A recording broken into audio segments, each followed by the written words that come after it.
पहले अपने शिव गुरु के चरणों में प्रणाम करती हूँ, मैया पार्वती के चरणों में प्रणाम करती हूँ, लीलम दीदी हरेंद्र भैया के चरणों में प्रणाम करती हूँ, सभी गुरु भाई गुरु बहन के चरणों में प्रणाम करती हूँ, माता पिता के चरणों में प्रणाम करती हूँ। मेरे प्रणाम को स्वीकार कीजिए। गुरु भाई गुरु बहन एक कथा सुनाने जा रही हूँ, कृपा करके कथा को ध्यान से सुनिएगा। ध्यान से सुनने से ज्ञान मिलता है, आधी अधूरी कथा नहीं सुनना चाहिए, क्योंकि शिव गुरु का अपमान होता है। पूरा कथा सुनने से कथा के रहस्य के बारे में पता चलता है और कथा में क्या बताया गया है उसका भी ज्ञान मिलता है। इसलिए कथा को हमेशा पूरा सुनना चाहिए ताकि ज्ञान मिल सके। अगर मेरा ये कथा आपको अच्छा लगेगा कमेंट में लिख के जरूर भेजिएगा। चैनल को सब्सक्राइब कर लीजिएगा कि जो भी मैं नया कथा वीडियो डालती हूँ आपके पास पहुंचता रहे। आप हमारे कथा को ऐसे ही देखते रहें, अपना प्यार देते रहें। एक गांव में एक पंडित जी रहते थे। पंडित जी जो थे महादेव का भक्त थे। उसी गांव में थोड़ी दूर पर एक महादेव का मंदिर था। वो पंडित जी थे यानी पुजारी जो मंदिर में होते हैं पंडित जी, वो मंदिर में जाके पूजा पाठ करते थे प्रतिदिन, और पूरा पूरा दिन वो मंदिर में ही रह जाते थे। पहले तो शुरू शुरू में तो कमाते भी थे, जजमानी में जाके, जैसे किसी के पूजा कराना, किसी के घर में कथा करना है, शादी ब्याह कराना है, तो ऐसे कमाते थे और घर परिवार उनका चलता था। धीरे धीरे क्या हुआ कि उनके मन में एक आस जगा, केदारनाथ जाने का। पंडित जी सोचने लगे कि मैं केदारनाथ जाऊंगा महादेव का दर्शन करने। वो रातों दिन मंदिर में रहने लगे, पूरे पूरे दिन मंदिर में रहते थे, कमाना धमाना छोड़ दिए और महादेव के सामने बैठ के बस यही कहते थे कि हे भोलेनाथ, मेरे पास धन नहीं है, अगर धन होता तो मैं केदारनाथ आपका दर्शन करने आना चाहता हूँ, लेकिन बिना धन का मैं कैसे आऊं, क्योंकि काफी दूर है, तो बिना धन का तो आ नहीं सकते। धन है नहीं मेरे पास, तो मैं आऊं कैसे। पूरा दिन पंडित जी मंदिर में रह के और यही महादेव से प्रार्थना करते थे। ऐसे करते करते कुछ दिन जब समय बीतते गया, एक दिन उनकी बीवी यानी पंडिताई मंदिर आई और लगी अपने पति से यानी पंडित जी से बोलने कि आप पूरे दिन मंदिर में रह के पूजा पाठ ऐसे ही करते रहेंगे, कमाएंगे धमाएंगे नहीं, तो घर परिवार कैसे चलेगा, कहाँ से हम लोग खाएंगे। पंडित जी बोलने लगे कि देखो, हमें केदारनाथ जाना है और महादेव के आगे मैं प्रार्थना करने के लिए पूरा दिन यहाँ बैठा रहता हूँ, इसलिए मैं कमा नहीं सकता है, अब काम करने नहीं जाऊंगा कब तक, जब तक महादेव हमारे मनोकामना पूर्ण नहीं कर देते केदारनाथ जाने का। पंडिताइन बोलने लगी कि एक ऐसा जिद है कि जो अपना घर परिवार छोड़ दिए, खाली मंदिर में रातों दिन रहते हो, महादेव के आगे बस पूजा करते रहते हो, लेकिन परिवार के बारे में नहीं सोचते हो कि परिवार कहाँ से खाएगा, कहाँ से पिएगा, कैसे जिएगा। पंडित जी बोले महादेव का कृपा जहिया होगा तहिया होगा, लेकिन फिलहाल मैं महादेव के से शरण से हट नहीं सकता हूँ, इनके पास ही रहूंगा। एक दिन क्या हुआ कि महादेव और मैया पार्वती कैलाश पर बैठे थे। तब मैया पार्वती महादेव से यानी भोलेनाथ से बोली कि हे भोलेनाथ, ये बताइए, ये जो आपका भक्त जो पंडित जी पृथ्वी पर है, वो दिन भर मंदिर में ही आपके आगे बस यही कहता रहता है कि मैं केदारनाथ जाना है, मेरे पास धन नहीं है, महादेव हमें धन दीजिए। कमाना धमाना छोड़ दिया है, उसके बीवी बच्चे भूखे रह रहे हैं, कि आप क्यों नहीं उसको दर्शन देते हैं, उसके लिए कुछ कीजिए। भोलेनाथ बोले पार्वती तुम ठीक कह रही हो, कुछ तो उसके लिए सोचना चाहिए। तो पार्वती बोली कि हाँ, तो अब देरी क्यों कर रहे हैं, आप जाइए कुछ कीजिए उसके लिए। भोलेनाथ बोले ठीक है पार्वती, मैं धरती पर भ्रमण के लिए कल जाऊंगा पृथ्वी पर और फिर पंडित जी के घर जाऊंगा मैं। अब महादेव क्या किए कि एक सेठ के भेष बदल लिए, सेठ का भेष धारण करके और वो पंडित जी के घरे पहुंच गए। आवाज दिए कोई घर में है। पंडित जी उठे, दरवाजा खोले तो देखे एक सेठ जी दरवाजे पर खड़े हैं और हाथ में एक पोटली है धन का। पंडित जी ने बोला कि क्या बात है सेठ जी, बताइए। सेठ जी ने बोला कि पंडित जी, मेरे पास कुछ धन था और मैं आपके पास लेकर आया हूं, ये सोच के कि दान पेटी में डाल देते हैं, आपको दे दूं और आप इस धन का प्रयोग मंदिर के लिए कीजिएगा। तो पंडित जी ने बोला अच्छी बात है, लेकिन मुझे आप धन मत दीजिए सेठ जी, दान पेटी में डाल दीजिएगा। तो सेठ जी जो थे यानी महादेव जो थे वो बोले दान पेटी तो तुम्हारे घर पे है ही नहीं, वो तो मंदिर में होगा। तो पंडित जी बोले हाँ चलिए मैं चल रहा हूँ, मंदिर खोल देता हूँ, आप दान पेटी में डाल देना। सेठ ने बोला ठीक है। सेठ जी जो थे महादेव जो थे, सेठ का भेष बदल के जो गए थे पंडित जी के घर, वो पंडित जी के साथ मंदिर गए। पंडित जी लिया के सेठ को मंदिर गए। सेठ ने पोटली को खोला, सोने के उसमें सिक्के थे और दान पेटी में डालने लगे। अब धीरे धीरे दान पेटी तो भर गई सिक्के से, सोने के, लेकिन वो सिक्के जो सोने के थे वो खत्म नहीं हुए पोटली से, अभी थैला में पड़ा ही रह गया। तब सेठ जी ने बोला पंडित जी को कि हे पंडित जी, दान पेटी तो भर गई, अब अभी भी हमारे पास धन बच गया यानी सोने के सिक्के। ऐसा करो आप ले जाकर अपने घर रख लो पंडित जी, और जब दान पेटी के धन खत्म हो जाएगा मंदिर के कार्य के लिए, तब दोबारा इस दान पेटी में आप सोने के सिक्के डाल देना। पंडित जी बोले नहीं, आप अपने घर ले जाइए सेठ जी, जब खत्म हो जाएगा तो हम संदेशा देंगे, आप ले दान पेटी में डाल देना। पंडित जी अरे सेठ जी बोले नहीं पंडित जी, देखो रोज रोज मैं नहीं आ पाऊंगा, ऐसा करो आप रख लो अपने घर में। अब क्या करे पंडित जी, भाई सेठ जी ने जब मना कर दिया तो पंडित जी को तो धन रखना ही था। पंडित जी ने धन लेके रख लिया और सेठ ने अपने घर चले गए। लेकिन जो सेठ धन दे के गए थे वो मंदिर के धन था, घर के लिए नहीं था। लेकिन पंडित जी ने जब घर पहुंचा धन लेके, तो अपने बीवी बच्चे परिवार के भूखा देख के उनको बहुत दया आई परिवार पे। पंडित जी ने सोचा यही धन अपने परिवार के घर खर्च के लिए क्यों ना दे दूं। पंडित जी ने क्या किया, वो धन अपनी पत्नी को दे दिया। बोला कि ऐसा करो कि ये अपने घर खर्च के लिए सोने के सिक्के हैं, धर लो और इसमें से थोड़े थोड़े करके दुकान पर ले जाना, अपना सर सामान लाते रहना, आ कुछ धन जो है सिक्के हमके दे दो। पंडिताइन बोली किस लिए? बोले हमें केदारनाथ जाना। पंडित जी बोले हमें केदारनाथ जाना तो कुछ धन चाहिए मुझे, कोई जरूरत पड़ गया तो धन यानी पैसे हाथ में रहना जरूरी है। पंडिताइन कुछ पैसे यानी धनों में से निकाल के पंडित जी को सोने का सिक्का दे दी। पंडित जी ने मोटरी गठरी उठाई और केदारनाथ चले गए और पंडिताइन वो पैसे को अपना घर चलाने लगी धन से। अब क्या किए, जब केदारनाथ पंडित जी गए, पंडित जी के पहुंचते पहुंचते केदारनाथ का गेट बंद हो गया। पंडित जी पहुंचे तो सब भक्त वहां से गायब। जब मंदिर बंद हो जाएगा तो वहां रुकेगा कौन? वहां पर एक मंदिर के पुजारी मिले, उससे पंडित जी बोले कि हे पुजारी जी, ये गेट बंद क्यों कर दिए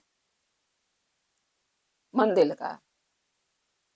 तो पुजारी ने बोला कि पंडित जी देखिए, अब ठंडी का महीना आ गया, अब बर्फ गिरेंगे यहाँ पे, इस कारण से हमने गेट बंद कर दिया कि 6 महीने के बाद ये गेट खुलेगा, अब फिर गर्मी आएगा तब।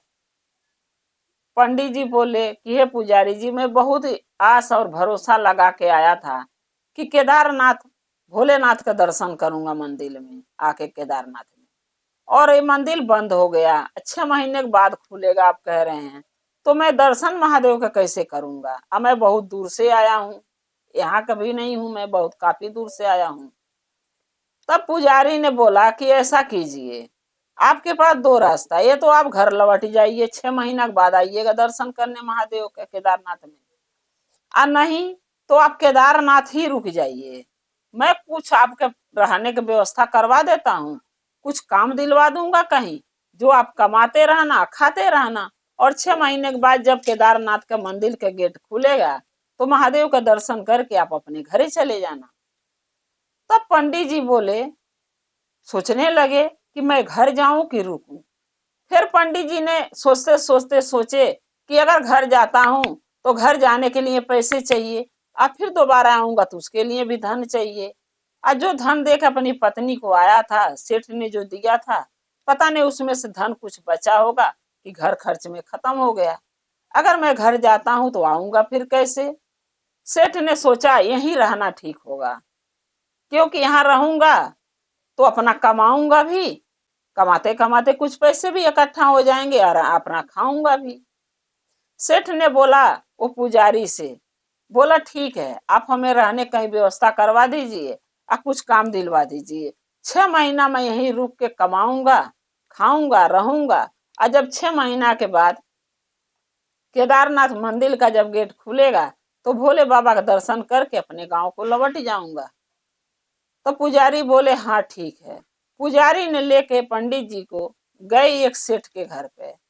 वहां जाके बात करा दिए, बोले सेठ जी ये बेचारा बहुत दूर से आए हैं और केदारनाथ बाबा के यानी मंदिर में दर्शन करने महादेव के, आज ठंडी के कारण केदारनाथ मंदिर का गेट बंद हो गया, 6 महीने के बाद खुलेगा। अब ये बेचारू घर नहीं जाना चाहते हैं, पंडित जी यहीं रह के 6 महीना कमा के और 6 महीना के बाद जब गेट खुलेगा तो महादेव का दर्शन करके अपने गांव लौट जाएंगे। इनके रहने का एक मकान दे दो सेठ जी, और खाने का रहने का उपाय कुछ कर दो, इनके एक काम दे दो ताकि ये कमाएंगे अपना खाएंगे। सेठ ने बोला ठीक है, हमारे बहुत से काम है, दुकान है, गाड़ी आती है, उसमें से बोरे का माल राशन पताई उतारना है, धरना है, अपना ये कर लेगा। पंडित जी जो है वहीं रहे लगने सेठ के घर पे, उनका काम करते थे, वहीं रहते थे, वहीं खाते थे, पीते थे। और पुजारी ने अपना वहां उनको रखवा के पंडित के सेठ के घर पे चले गए। अब क्या हुआ कि एक दिन पंडित जी सोए थे और महादेव सपने में आए। सपने में आए तो पंडित जी बहुत खुश हुए कि केदारनाथ का मंदिर तो बंद है लेकिन वो महादेव हमको दर्शन दे दिए, हम तो धन हो गए। तब पंडित जी ने बोला कि हे भोलेनाथ, हमें आपके दर्शन पाके मैं धन हो गया। तब महादेव बोले कि हे पंडित, तुम्हारे भक्ति से तो मैं बहुत खुश हूं, क्योंकि तुम रातों दिन भक्ति करते हो, यहाँ आने के बाद भी दिन भर काम करते हो और सुबह शाम मेरा भक्ति करते हो। तुम्हारे भक्ति से मैं बहुत खुश हूं, लेकिन जो तुम कार्य किए हो गलत किए हो, इसलिए मैं दुखी भी हूं। अब पंडित जी बोले कि हे भोलेनाथ, मेरे से क्या गलती हो गई। महादेव बोले कि देखो, तुम गलती ये किए हो कि जो धन मिला था मंदिर के लिए तुम्हें, तुम अपनी पत्नी के देके घर खर्चा में लगा दिए। तब पंडित जी बोले धन के बारे में आपको कैसे पता है महादेव। भोलेनाथ बोले कि जो सेठ बन के मैं गया था सोने के सिक्के लेके पोटली में, वो मैं ही था, कोई सेठ नहीं थे, हम ही थे। सेठ का भेष बदल के गए थे, क्योंकि तुम केदारनाथ दर्शन करने आना चाहते थे मेरा, और उसके कारण से तुम रात दिन मंदिर में रहते थे और यही कहते थे कि हे भगवान, हे महादेव, आपका दर्शन करना चाहता हूँ केदारनाथ आके। इस कारण से मैं आपके तुम्हारे पास गया कि तुम कुछ धन उसमें से लेकर दर्शन करने आ सको। लेकिन बाकी धन मैंने बोल के आया था कि जब दान पेटी के धन मंदिर के खर्चा के लिए इस्तेमाल हो जाएगा, पेटी दान पेटी खाली हो जाएगी तो धन उसमें डाल देना। लेकिन तुमने क्या किया, वो धन अपनी पत्नी को दे दिया, घर खर्च में खत्म कर दिए। सो ये तुम पाप किए हो। इस कारण से तुम्हारे आने से 10 मिनट के पहले केदारनाथ का गेट बंद हो गया। अगर एक गलती तुम नहीं किए होते तो तुम हमारे दर्शन कर लिए होते उसी टाइम। लेकिन जब इंसान गलतियां करता है तो जो कार्य जाता है वो कार्य पूरा नहीं हो पाता है।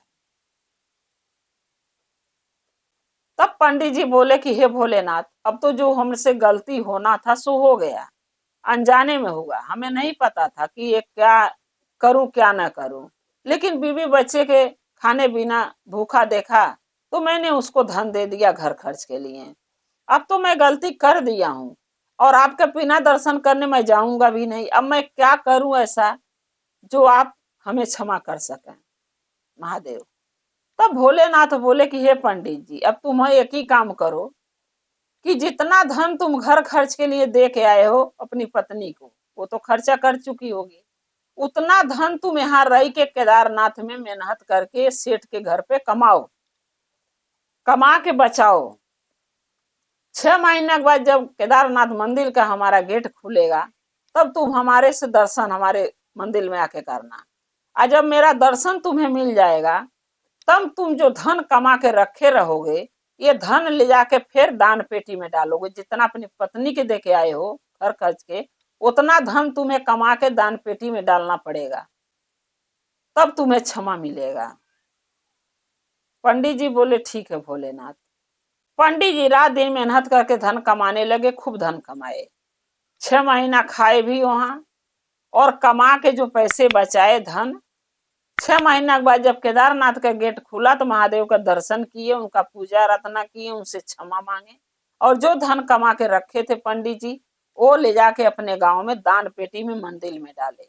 जितना धन अपनी पत्नी को दे के आए थे, उतना धन मंदिर में डाले जुटा के। ऐसे करके महादेव ने पंडित जी को क्षमा कर दिया, और पंडित जी को आशीर्वाद भी दिए महादेव कि जा तू जीवन में कभी भूखा नहीं रहेगा, जो तेरे पास नहीं है वो सब मिलेगा, और जीवन भर तू हमारा भक्ति करते रहना। महादेव बोले हमारे चरणों में तुम लगे रहना। महादेव पंडित जी जो है महादेव का दर्शन पाके धन हो गए, और महादेव का पूजा पाठ करने लगे, और महादेव के कार्य में जुट गए। पंडित जी पहले भी थे और अब और ज्यादा जुट गए। उनकी बीवी बच्चे सब महादेव के भक्त बन गए और अपना कमाने खाने लगे। अब भोलेनाथ सब उनका दुख संकट परेशानी गरीबी दूर कर दिए। गुरु भाई गुरु बहना, इसीलिए कहा जाता है कि मंदिर का चाहे कोई चंदा दे, चाहे कोई धन दे के गया, अगर मंदिर के कार्य के देके गया तो मंदिर में ही लगाना चाहिए, घर खर्च में इस्तेमाल नहीं करना चाहिए। क्योंकि अगर हम 100 रुपया खर्चा करेंगे घर खर्च में, तो उसका 2 गुना हमके मंदिर में जमा करना पड़ेगा। क्योंकि जो भगवान के नाम पर पैसे मिलते हैं दान, वो भगवान के ही कार्य में लगाना चाहिए, घर के कार्य में। जब हम अच्छा कर्म करेंगे तो भगवान हमारी सहायता महादेव करते हैं। इसीलिए इंसान को हर कार्य सोच समझ के करना चाहिए। गुरु भाई गुरु बहना, एक कथा गुरु के चरणों में रखते हुए हम आपसे यही कहेंगे कि अगर मेरा ये कथा आपको अच्छा लगा तो कमेंट में लिख के जरूर भेजिएगा। चैनल को सब्सक्राइब कर लीजिए, जो भी मैं वीडियो नया डालती हूँ आपके पास पहुंचता रहे। अगर आप हमारे चैनल पर नए हैं, हमसे जुड़ना चाहते हैं, तो चैनल को सब्सक्राइब जरूर कीजिए, ताकि हमारी वीडियो आपके पास पहुंचती रहे। आप हमारे कथा को ऐसे ही देखते रहें, अपना प्यार देते रहें। हम और आप शिव परिवार से ऐसे ही जुड़े रहें। हर हर महादेव, घर घर महादेव। महादेव की दया और कृपा आप लोग पर सदा बना रहे। शिव गुरु सदा आप लोग के साथ है। जय शिव गुरु महादेव। पहले अपने शिव गुरु के चरणों पर नाम करती हूँ, मैया पार्वती के चरणों पर नाम करती हूँ, लीलम दीदी हरिंदर भैया के चरणों पर नाम करती हूँ, सभी गुरु भाई गुरु बहन के चरणों पर नाम करती हूँ, माता पिता के चरणों पर नाम करती हूँ।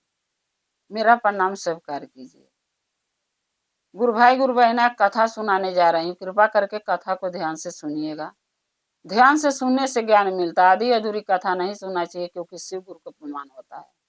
पूरा कथा सुनने से कथा के रहस्य के बारे में पता चलता है, कथा में क्या बताया गया, क्या समझाया गया है, उसका भी ज्ञान मिलता है।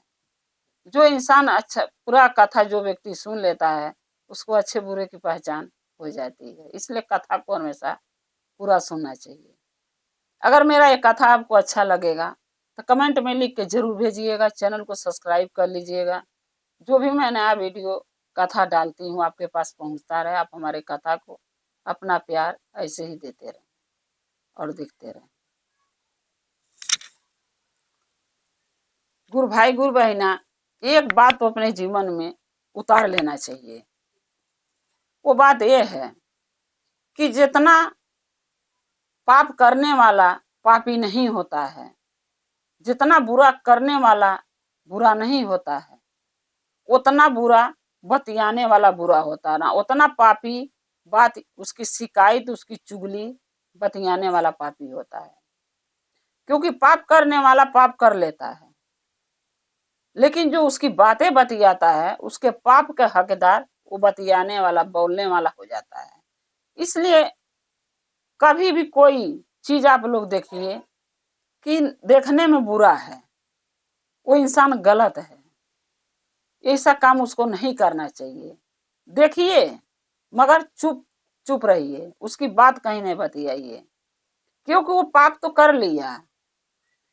वो पापी कब बनेगा? जब उसकी कोई बातें नहीं बतियाएगा। जब उसकी बातें कोई बतिया देता किसी से, तो उसके पाप का हकदार वो बतियाने वाला यानी बताने वाला हो जाता उसके बातें का, जो उसके बातें बताता है। ऐसे ही कहानी एक राजा की है, जो आप लोग के सामने हम चर्चा करने जा रहे हैं। ध्यान से सुनिएगा। एक गांव में एक राजा रहते थे।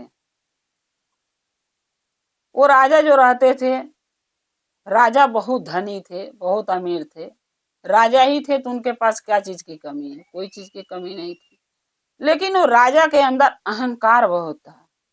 वो कहते हैं ना, जब हमारे महादेव धन देते हैं तो लोगों के पास अहंकार आ जाता है, और अहंकार में, घमंड में इंसान, व्यक्ति को सोचने समझने की शक्ति खत्म हो जाती है, क्योंकि वो धन का लोभी बन जाता है। वो सोचता हमारे बराबर कोई है ही नहीं दुनिया में। ऐसे ही वो राजा थे। राजा गरीबों पर बहुत अत्याचार करते थे। गरीबों पर अत्याचार करते थे, लोग का काम करा लेते थे, लोग से, अपने प्रजा से। उनको पैसे नहीं देते थे। कोई खाना भोजन मांगता था, उनको भोजन नहीं देते थे। कोई दुखी है तो उसका सहायता नहीं करते थे। राजा कभी पूजा पाठ नहीं करते थे, कभी महादेव के मंदिर में नहीं जाते थे, भोलेनाथ के। कोई देवी देवता के नहीं मानते थे। कोई भिखारी दरवाजे पर आ गया तो उसको भिक्षा नहीं देते थे, खदेड़ देते थे। गौ माता के रोटी नहीं कभी खिलाते थे। कभी ब्राह्मण पंडितों के भोज नहीं करवाते थे। कभी मनो अच्छा कर्म राजा नहीं करते थे, पूजा पाठ संग भक्ति कभी नहीं कोई अच्छा काम करते थे। बस उनका एक ही काम था, गरीब जो थे उनके पास खाने का नहीं रहता था, उनका खेत घर अपने पास गिरवी रख लेते थे, और उसके बदले कुछ पैसे कुछ राशन दे देते थे, और उनको जीवन भर बेघर बेखेती बेगृहस्थी के उनको बना देते थे। अब बेचारा गरीब मजदूर क्या कर सकता है? जब उसको भूख लगेगा, और जिस गांव के जिस नगर का राजा ऐसा हो जो अपने भक्तों का, अपने प्रजा का मदद ना करे, तो लोग खेत घर ही गिरवी रख के खाएगा। जैसे उनके राजा के गांव के भी लोग, प्रजा लोग ऐसे ही करते थे। राजा सहायता नहीं करते थे तो प्रजा क्या करे? मजबूरी था, कर्ज लेना ही है। और जो कर्ज लेता था, राजा कर्ज देते थे, उसको मार मार के चुका के अपना काम कराते थे। राजा बहुत पापी था, हर वो बुरा काम करता था जो उसको, एक राजा को शोभा नहीं देता है करना, वो हर काम वो बुरा करता था। वो कहते हैं ना, जब बुरा काम आदमी करता है, पाप का घड़ा भरता है तो जरूर फूटता है। वैसे ही राजा के साथ हुआ। राजा हर वो बुरा काम किया जो उसको नहीं करना चाहिए, अपने प्रजा को इतना दुखी कर दिया कि लोग यही कहते थे, ऐसा राजा से राजा ना होना अच्छा है। ये गांव में एक ये राजा नहीं रहता तो भी हम लोग सुखी रहते, लेकिन ये राजा रह बन के इस गांव में रह के हमारी कोई सहायता नहीं करता, उल्टे हम लोगों के सताता है। राजा ने इतना इंसान को दुख दिया, इतना तकलीफ लोगों के दिया कि उसका फल उसको एक दिन मिलना चालू हो गया राजा को। जब इंसान दुखी होता है तो दो ही जगह जाता है, ये तो कोई महात्मा के पास जाता है ताकि उनसे पूछ सके कि हमारे परेशानी कैसे खत्म होगा, और नहीं तो भगवान के पास यानी महादेव के पास मंदिर में जाता है। तो जो राजा था, इतना पाप किया था वो कि उसका पूरी शरीर सड़ सड़ के, चू चू के, अंगुली उंगली कट कट के गिरने लगा, मांस कट कट के पूरे शरीर गोड़ में उसको सड़ने लगा, पूरी शरीर, और सर सर के कट कट के चू चू के गिरने लगा पानी के जैसे। जब ये सब होने लगा, राजा बहुत दवाई कराए, बहुत इलाज कराए, लेकिन वो बीमारी थोड़ी न था, वो तो लोगों का पाप था जो राजा के निकल रहा था शरीर से। जो राजा पाप किया था वो निकल रहा था। तो दवाई कहाँ से असर करेगा? बीमारी हो तब न दवाई असर करे, वो तो पाप था। राजा बहुत दवाई कराए, जब नहीं ठीक हुए तो राजा के नगर से थोड़ी दूर पर एक महात्मा रहते थे। वो महात्मा बहुत सिद्ध पुरुष थे। वो महात्मा कोई भी बात कहते थे तो झूठ नहीं होता था, सच होता था। राजा ने सोच लिया कि वो महात्मा का बहुत नाम सुने हैं और जीवन में कभी तो अच्छा कर्म किया नहीं, महात्मा के दर्शन किया नहीं, अब हमारे दुख पड़ा है तो चलो इसी बहाने महात्मा का दर्शन भी कर लेंगे और अपनी परेशानी उनसे बता देंगे। राजा ने महात्मा के पास गए और महात्मा से बोले।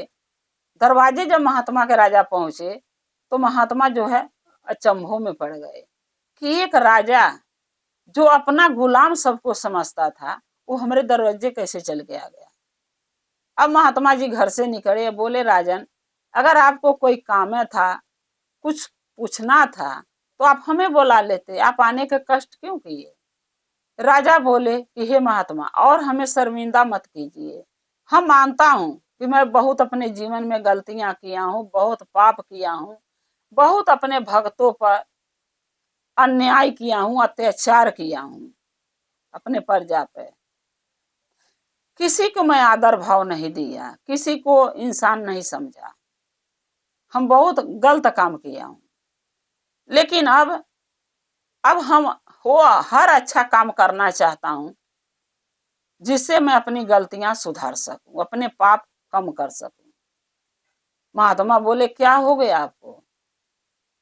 राजा सब अपना शरीर दिखाए, बोले देखिए महात्मा जी, जो हम अपने जीवन में पाप किए हैं, लोगों के दुख तकलीफ कष्ट दिए हैं, वो आज पाप बन के हमारे शरीर से निकल रहा है।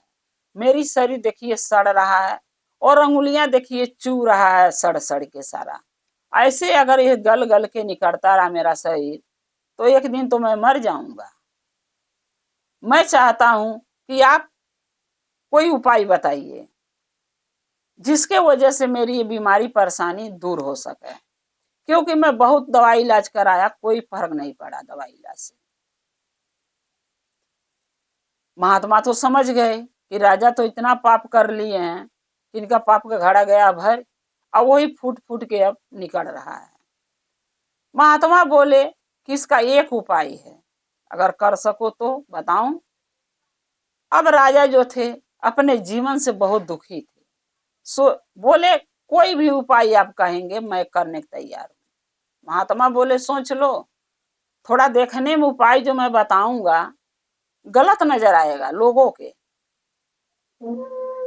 लेकिन तो वो उपाय जो है देखने वाले के गलत नजर आएगा लेकिन सही है, गलत नहीं। राजा बोले ठीक है आप बताइए। राजा बोले कि ये बता, अरे राजा बोले बताइए महात्मा को। महात्मा बोले राजा ये बताओ, तुम्हारे एक बड़े भाई थे ना? राजा बोले हाँ। महात्मा बोले आपका भाई कहाँ है? राजा बोले मेरा बड़ा भाई जो थे वो काफी दिन पहले गुजर गए। तो महात्मा बोले कि उनके बीवी बच्चे? बोले औलाद तो उनको कोई नहीं था मेरे भाई को, उनकी पत्नी है। तो महात्मा बोले कि उनकी पत्नी है, तो जिस रूम में आपकी भाभी रहती हैं उस रूम के बाहर आप प्रतिदिन रात को वहीं सोइएगा। अब राजा सोचे, महात्मा से लगे बोलने कि हे महात्मा, मैं अपनी भाभी को माँ के बराबर मानता हूँ, अपनी भाभी से कभी मैं मजाक नहीं किया, कभी गलत शब्द नहीं बोला। जो भी वो कहती हैं मैं बुरा 100 बुरा हूँ लोगों के नजर में, मैं गलत हूँ क्योंकि मैं गलती किया हूँ, लेकिन अपनी भाभी को मेरे भाई से तब भी नहीं है, तब भी कभी उनको मान सम्मान में मैं कमी नहीं किया। अपनी भाभी का मान सम्मान एक माँ के जैसे मैं करता हूँ। अगर मैं उनके कमरे के बाहर द्वार पे अगर मैं सोऊंगा तो लोग हमारे बारे में क्या सोचेंगे? गलत बात निकाल लेंगे, गलत मतलब बना लेंगे। मैं ये काम नहीं कर पाऊंगा महात्मा। महात्मा बोले कि अगर आप चाहते हैं कि आपके कष्ट का निवारण हो, दुख का निवारण हो, तो आपको ये काम करना पड़ेगा। अब राजा क्या करें, राजा तो मजबूर थे, उनको तो किसी तरीके ठीक होना था, अपना पाप खत्म करना था जो वो अपने जीवन में किए थे। राजा बोले ठीक है, अगर यही उपाय है मेरे पाप का प्रायश्चित करने के लिए, सो मैं करने को तैयार हूं। तब महात्मा बोले तब सोचना क्या, जाइए अपना उपाय चालू कर दीजिए। राजा क्या किए, और महात्मा साथ साथ राजा को ये भी बताए थे कि ये बात किसी को पता नहीं चलना चाहिए, न प्रजा को आपकी, न बाहर वालों के, न घर वालों के जो आपके नौकर चाकर हैं। राजा बोले ठीक है, मैं कोशिश करूंगा ये बात किसी को पता ना चले।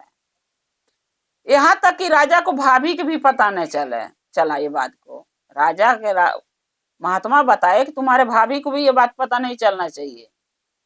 राजा बोले ठीक है। राजा अपने राज दरबार में गए और प्रतिदिन जहां उनकी भाभी रूम में सोती थी, वो रूम के बाहर बैठ के, रूम के बाहर वो दरवाजा लगा के सो जाती थी उनकी भाभी राजा के। रूम के बाहर गेट पर राजा रोज दिन वहीं सोते थे। एक दिन क्या हुआ कि उनकी दासी देख गई रात में राजा को सोए हुए अपनी भाभी के दरवाजे के गेट पर। अब जब ये बात ये दासी देखी तो दासी को यकीन नहीं हुआ। दासी फिर दूसरे दिन गई देखने, फिर देखी तो राजा अपनी भाभी जहां उनकी सोई है घर में रूम में, और दरवाजा बंद है, दरवाजा के गेट पर राजा सोए हुए हैं।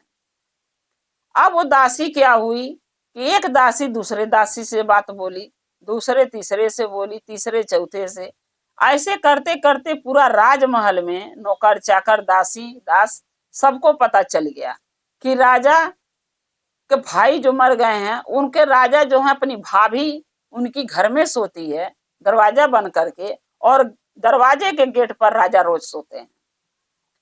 अब ये धीरे धीरे बात घर में तो पता चल गया नौकर चाकर को, बाहर भी सब प्रजा में बात फैल गया पूरे गांव में कि राजा तो बहुत अधर्मी है, भाई मर गया और ये शादी नहीं किया और अपनी भाभी के चक्कर में उसके गेट पर सोना चालू कर दिया है। यानी राजा को लोग बुरी नजर से देखने लगे, गलत नजर से, क्योंकि राजा बुरा था इसलिए राजा के ऊपर कोई भरोसा नहीं कर पाया रहा था। क्योंकि गुरु भाई गुरु बहना, जब इंसान एक गलत हो जाता है और वो कितनों सुधर के अच्छा बनने की कोशिश करे तो उसका कोई भरोसा नहीं करेगा। तो राजा के नजर में और महात्मा के नजर में तो ये पाप नहीं था, ये सही रास्ता था। क्योंकि उनकी भाभी अंदर सोती थी दरवाजा लगा के, या दरवाजे के गेट पर बाहर राजा सोते थे। दोनों में वही रिश्ता था माँ बेटे का, उन पर कोई गलत रास्ता उनके भावना नहीं था मन में राजा के। लेकिन देखने वाले को तो यही लगा कि राजा गलत है, यानी पापी है, उसका चाल चलन, उसका रंग ढंग अपने भाभी के प्रति अच्छा नहीं है। अब ये बात पूरी नगर में पूरी गांव में फैल गई। अब जितने लोग राजा के बुराई शिकायत बतियाने लगे, उतने ही राजा के जो बीमारी शरीर का था वो ठीक होने लगा। धीरे धीरे करके जो शरीर राजा का सड़ रहा था, गल रहा था, चू रहा था गल गल के, वो सब धीरे धीरे बीमारी राजा का ठीक होने लगा। राजा अचरज में पड़ गए, सोचने लगे जो दवाई मैं कराया तो नहीं ठीक हो पाया, ये बिना दवाई के मैं ठीक कैसे होने लगा। अब राजा क्या किए, सोचे कि ये बात तो मैं चल के वो महात्मा से ही बोलूं, पूछूंगा कि महात्मा ही बता सकते हैं। फिर राजा जैसे जैसे वो ठीक हो गए, उसके बाद राजा क्या किए कि एक पूजा की थाली लिए और महात्मा के पास पहुंच गए। महात्मा के पास गए पूजा की थाली लेके, और महात्मा जब घर से निकले तो महात्मा की आरती पूजा किए, उनके चरणों में फूल चढ़ा के और महात्मा के पैर छुए। राजा महात्मा अचरज में पड़ गए कि राजा के इतना बदलाव आ गया कि राजा हमारी आरती उतारे और हमारे चरण छू लिए, एक राजा होके। महात्मा बोले कि राजा इतना परिवर्तन आप में ज्यादा आ गया अब तो। राजा बोले हाँ, जो मार्ग आप बताए थे लोगों के नजर में वो भले बुरा रहा होगा, लेकिन हमारा आत्मा जानता है कि मेरे प्रति मेरी भाभी की इज्जत माँ से कम नहीं है मेरे नजर में। सो लोग क्या कहते हैं उसका मुझे फर्क नहीं पड़ा, लेकिन आपका कहा हुआ मैंने किया, उसका प्रभाव देखिए मेरे शरीर पर ही दिख रहा है कि मैं धीरे धीरे ठीक हो गया। ये हुआ कैसे? राजा महात्मा से पूछने लगे। महात्मा बोले, देखिए राजा, आपने अपने जीवन में बहुत पाप किया था, इतना सारा पाप किया था, जो पाप आपके शरीर से फुट फुट के निकलने लगा, सड़ सड़ के निकलने लगा।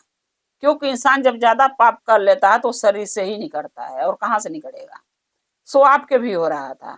जब आके हमसे बताए कि हम सुधरना चाहते हैं, अच्छे मार्ग पर चलना चाहते हैं, बस किसी तरीके कोई भी मार्ग हो, बुरा नहीं होना चाहिए, देखने में अच्छा होना चाहिए, चाहे लोगों की नजर में भले बुरा हो, हमें बताइए, हम करेंगे। हमने वो उपाय बताया कि कुछ नहीं करना है, आपके भाभी अंदर सोती हैं, दरवाजा बंद करके आप गेट पर सो जाइए प्रतिदिन। ऐसे क्या होता है कि लोगों के नजर में आप बुरे बन गए, लोग आपको पापी समझने लगे, एक अधर्मी समझने लगे, आपके प्रति उनका नजरिया गलत हो गया।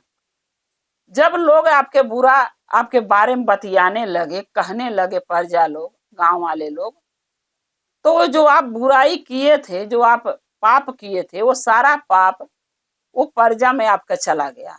जो आपका शिकायत, आपकी बुराई, आपकी चुगली बतियाए लोग, जितना भी आप पाप किए थे, जिसके वजह से आपकी शरीर सड़ रही थी, वो सारा पाप उनको लग गया जाके बतियाने वाले से। इसलिए आप सही हो गए, आपका शरीर ठीक हो गया, आपके शरीर से पाप निकल के उनके पास चला गया, उनके शरीर में। राजा को ये बात महात्मा के समझ में आ गई। राजा ने महात्मा से बोला कि हे महात्मा, मुझे क्षमा कर दीजिए। महात्मा बोले, मैं कौन होता हूँ क्षमा करने वाला, आप एक इंसान, मैं भी एक इंसान। क्षमा मांगना है तो देव देव महादेव से मांगिए, और उनका पूजा भक्ति कीजिए, उनका शिष्य बन के रहिए। एक मंदिर है जो आपके घर के बगल, उसमें जाइए, पूजा भक्ति कीजिए, राजपाट छोड़ दीजिए, अपने दास दासी पे छोड़ दीजिए, नौकर चाकर के दे दीजिए, वो संभालेंगे, आप पूजा भक्ति कीजिए। अगर आप चाहते हैं अच्छे राह पर चलना तो महादेव के शरण में जाइए। राजा को सारी बातें, महात्मा के बातें सारी राजा को समझ में आ गई, और राजा जो है महादेव का पूजा भक्ति करने लगे, अच्छे मार्ग पर चलने लगे, और राजा के सारा पाप महादेव क्षमा कर दिए। राजा एक अच्छा इंसान बन गए अपने प्रजा के नजर में, और प्रजा उनके खुशी खुशी रहने लगी, प्रजा के सारे दुख सुख को समझने लगे। इसीलिए कहते हैं गुरु भाई गुरु बहना, कि जो जितना पापी पाप करने वाला नहीं होता है, उतना पाप उसका बतियाने वाला पापी होता है। जो पापी पाप तो कर लेता है, चोरी चोरी कर लेता है, बुरा इंसान बुराई कर लेता बुरा कर्म, लेकिन जो बतियाता है उसका बातें, वो उसके पाप का भागीदार वो बन जाता है। इसीलिए किसी की बुराई देखिए ना, आप देख रहे हैं कि चोरी हो रही है, चोर चोरी कर रहा है, कोई बुरा किसी के बारे में बोल रहा, बतिया रहा है, लेकिन आप अपने मुंह से मत बोलिए। आप बोलेंगे तो जो पाप किया उसका पाप आपके पास आ जाएगा, वो पाप से मुक्त हो जाएगा। इसलिए ये बुरा काम मत कीजिए जो उसका पाप लगे आपको। ये कथा से आप ये चीज जरूर सीख लीजिएगा कि क्या अच्छा है क्या बुरा। ये कथा गुरु के चरणों में रखते हुए आप लोग से फिर यही कहूंगी कि अगर मेरा ये कथा आपको अच्छा लगा तो चैनल के कमेंट में लिख के जरूर भेजिएगा, चैनल को सब्सक्राइब कर लीजिएगा, जो भी मैं नया कथा डालती हूँ आपके पास पहुंचता रहे। अगर आप हमारे चैनल पर नए हैं, हमारे चैनल से जुड़ना चाहते हैं, तो चैनल को सब्सक्राइब जरूर कीजिए, ताकि मेरी कथा जो भी मैं नया डालती हूँ वीडियो हमारा आपके पास पहुंचता रहे। आप हमारे कथा को ऐसे ही देखते रहें, अपना प्यार देते रहें, हम और आप शिव परिवार से ऐसे ही जुड़े रहें।